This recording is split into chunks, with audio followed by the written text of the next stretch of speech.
अलीपुर नमक एक गांव था। वह गांव पूरी ओर से जंगलों से घिरा हुआ था। बहुत ही कम लोग उस गांव में रहते थे।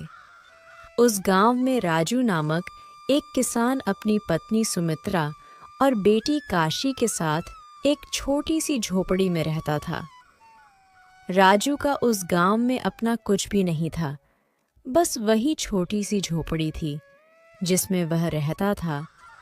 गांव में कमाई का ज्यादा जरिया न होने की वजह से राजू जंगलों में जाकर वहां से उसे जो मिलता उसको अपने साथ लेकर बाजार में बेचने के लिए चला जाता था।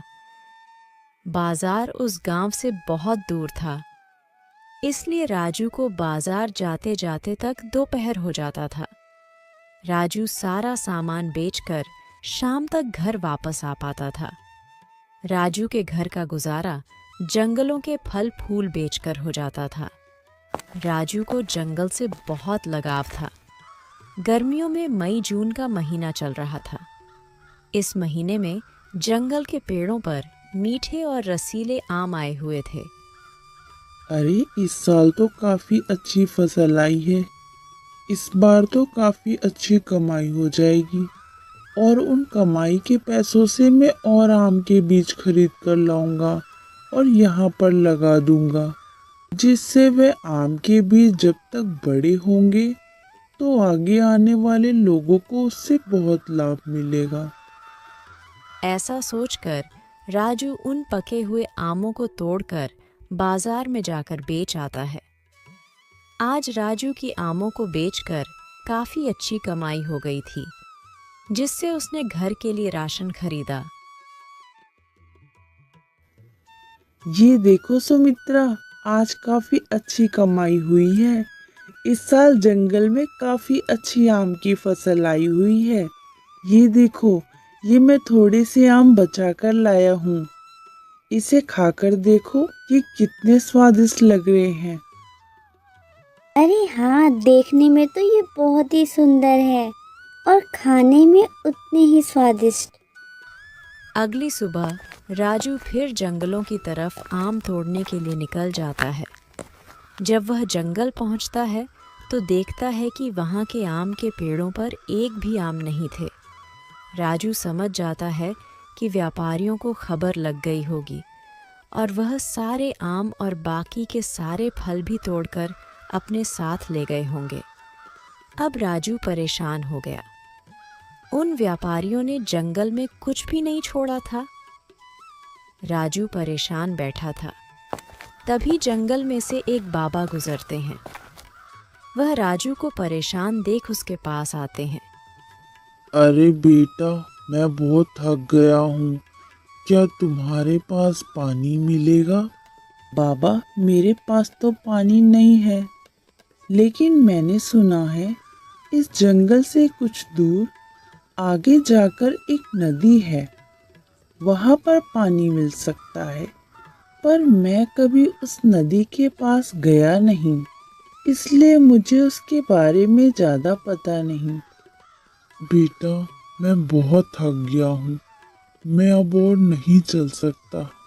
क्या तुम मेरे लिए उस नदी से पानी ला सकते हो? ठीक है बाबा, आप मेरा यहीं बैठकर इंतजार करना। मैं अभी आपके लिए पानी लेकर आता हूँ। राजू पानी की तलाश में उस नदी की ओर चल पड़ता है। जब राजू ने चलना शुरू किया तो मानो जंगल खत्म होने का नाम ही नहीं ले रहा था। तालाब वहां से बहुत दूर था। पता नहीं वह तालाब सच में है वहाँ पर या नहीं। मैंने तो बस उसके बारे में सुना था। चलो कोई नहीं, इतना दूर आ गए हैं तो थोड़ा और चलकर देखते हैं। चलते चलते आखिरकार राजू उस तालाब के पास पहुंच जाता है। जब राजू तालाब के पास पहुंचा तो उसने देखा वह तो एक अलग ही दुनिया थी। चारों ओर वृक्षों और फलों से घिरी हुई। वहां पर बहुत सुंदर सुंदर फल थे। फलों की चमक और उनकी सुगंध अलग ही थी। अरे वाह, यहाँ तो बहुत सुंदर सुंदर फल है और इसका सुगंध तो मानो जैसे किसी स्वर्ग के राजा के लिए बनाई गई हो। चलो, यहाँ पर आने से मुझे एक फायदा तो हुआ। अब मैं यहाँ से फल तोड़कर बाजार लेकर जा सकता हूँ और उन्हें बेच सकता हूँ। लेकिन ये फल अगर किसी के हुए तो? वैसे तो इतने घने जंगल में मुझे नहीं लगता कोई आता होगा, पर क्या पता ये किसी और के फल हों जो उसने बड़ी मेहनत से यहाँ उगाए हों। नहीं नहीं, मैं ऐसे इन फलों को नहीं तोड़ सकता। ऐसा कहकर राजू वहां से जाने लगता है। तभी वहां मौजूद एक आम के पेड़ में से आवाज आती है। राजू, तुम कहाँ जा रही हो? थोड़ा पानी मुझे भी पिला दो। मैं बहुत दिनों से प्यासा हूँ। तालाब के पास होते हुए भी मैंने कितने दिनों से पानी की एक बूंद नहीं पी है। राजू उस पेड़ को बोलता हुआ देख बहुत आश्चर्य में था। वह समझ नहीं पा रहा था यह सब क्या हो रहा है। तुम कौन हो? तुम तो पेड़ हो ना? तुम बोल कैसे सकते हो? हे भगवान, ये कौन सी मायावी दुनिया है? मुझे इस जंगल से जल्दी जाना होगा। डरो नहीं राजू, मैं तुम्हें कोई नुकसान नहीं पहुंचाऊंगा। मैं तो बस तुमसे थोड़ा सा पानी मांग रहा हूँ।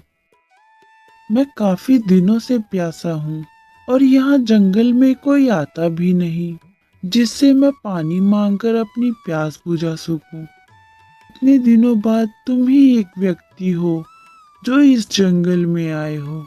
अब क्या तुम मुझे पानी भी नहीं पिला सकते? उस पेड़ की बात सुनकर राजू उस पेड़ में पानी डाल देता है। अगर तुम इतने दिनों से प्यासे हो तो इस जंगल में मौजूद सभी पेड़ काफी दिनों से प्यासे होंगे। तो क्या मैं उन सबको भी पानी पिला दूं? हाँ, हम सारे पेड़ काफी दिनों से प्यासे हैं। केवल बारिश जब होती है तभी हमें पानी मिलता है। कोई नहीं, आप चिंता ना करें। मैं यहाँ से आप सबको पानी पिलाने के बाद ही जाऊंगा। ऐसे राजू बारी बारी से सभी पेड़ों में पानी डालता है। सभी पेड़ों में पानी डालने के बाद राजू उस आम के पेड़ के पास आता है। अच्छा, मैंने सभी को पानी पिला दिया है, तो मैं जाता हूँ। वहाँ पर बाबा मेरा इंतजार कर रहे होंगे। उन्हीं के लिए मैं यहाँ पानी लेने आया था। राजू, तुमने जंगल के सभी वृक्षों को पानी पिलाकर मेरा दिल जीत लिया है। तुम हमारे यहाँ से जितने चाहे उतने फल ले सकते हो। राजू अपने साथ कुछ फल ले जाता है और उसी जगह पर पहुंच जाता है जहां बाबा बैठकर उसका इंतजार कर रहे थे। बाबा, ये लो पानी और ये कुछ आम आपके खाने के लिए। अरे बेटा, मुझे इन आमों की जरूरत नहीं है। मेरे लिए तो ये पानी ही पर्याप्त है। अच्छा बेटा, अब मैं चलता हूँ। इस तरह बाबा राजू को अपना आशीर्वाद देकर वहां से चले जाते हैं और राजू अपने घर पहुंचकर अपनी पत्नी सुमित्रा को अपने साथ हुई घटनाओं के बारे में बताता है। ये देखो, ये वहीं से मुझे इतने सुंदर सुंदर आम मिले हैं। इसकी सुगंध तो देखो। हाँ जी, इसकी सुगंध तो बहुत अच्छी है। मेरा तो मन कर रहा है मैं अभी सारे के सारे आम खा जाऊं। अरे नहीं नहीं, सारे मत खाना। ये मैं बेचने के लिए लाया हूँ। बाजार में कल इन्हें बेच आऊंगा। ऐसे राजू और उसकी पत्नी आमों को रखकर सो जाते हैं। जब सुबह राजू और उसकी पत्नी उठते हैं तो वह आम की जगह पर सोने को देखकर हैरान हो जाते हैं। जो आम वह रात को रखकर सो गए थे, वह आम अब सोने में बदल गए थे। अरे, ये कैसे हुआ? ये आम तो सोने में बदल गए। इसका मतलब है वह जो जंगल में पेड़ था, वह जादुई पेड़ था। हाँ, शायद वह कोई चमत्कारी पेड़ ही होगा। और वे बाबा बाबा भी शायद कोई चमत्कार ही होंगे।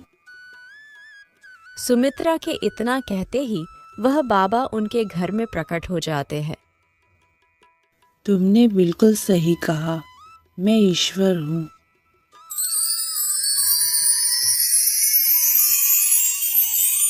मैं ईश्वर हूँ। मैं हमेशा उन लोगों की मदद करता हूँ जो मुझ में विश्वास रखते हैं और अच्छे कर्म करते हैं। तुमने आज तक कभी किसी का बुरा नहीं किया, इसलिए बुरे वक्त में मैंने तुम्हारा साथ दिया। धन्य भाग हमारे जो आप पधारे। मेरे तो भाग्य ही खुल गए भगवान, मेरा जीवन धन्य हो गया। राजू, ये तुम्हारे कर्मों का ही फल है। तुम बस अच्छे कर्म करते रहना, बाकी मैं हमेशा तुम्हारे साथ हूँ। अच्छा, तो अब मैं चलता हूँ। इतना कहकर भगवान वहां से चले जाते हैं। अब राजू अपनी पत्नी सुमित्रा और बेटी काशी के साथ हंसी खुशी अपना जीवन व्यतीत कर रहा था और उन सोने को बेचकर राजू ने गांव में अपना एक सुंदर सा घर बनवाया और एक मंदिर का भी निर्माण कराया, जिसमें वह हर दिन मंदिर में आने वाले गरीबों को खाना खिलाया करते थे।